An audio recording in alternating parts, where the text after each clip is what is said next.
Hey guys, it's Stephanie Johnston with the Johnston team of Service First Mortgage, and wanted to share some quick information about your homestead exemptions that you need to get filed here for 2019 if you have not done so already. It's now that we're wrapped up. Can't believe we're already in 2019 and we're already finished with a month. So happy very late New Year's to you guys as well.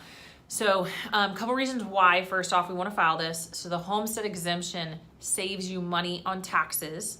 So you always want to keep this on here as far as going forward.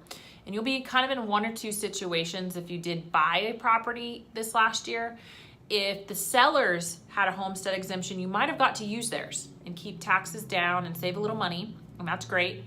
Or you didn't have that and you're going to be adding it, so you hopefully get a tax deduction this year. But either way, it's a savings. So the forms are going to be available on your appraisal district's website, or you did get them potentially via mail. Now be careful, if you got them via mail, make sure it's from the county and it's not asking for any money. This is free.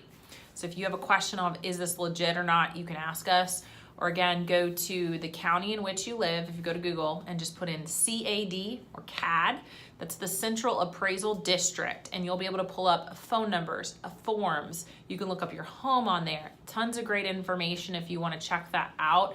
You'll fill out the form and turn it into the county. Super easy. That's all you got to do.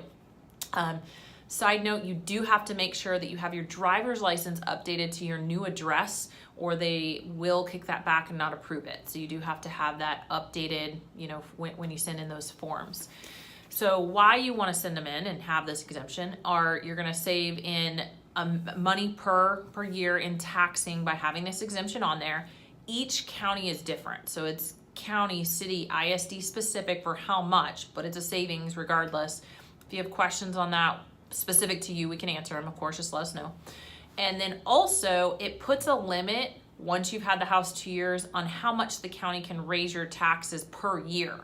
So that's a huge savings, that if your value goes up on your home, they can't raise it over usually 10% a year, keeping the property taxes down. So that's one reason you definitely want to keep those on there. So again, this will be for anyone that purchased last year and is living in the home as of now.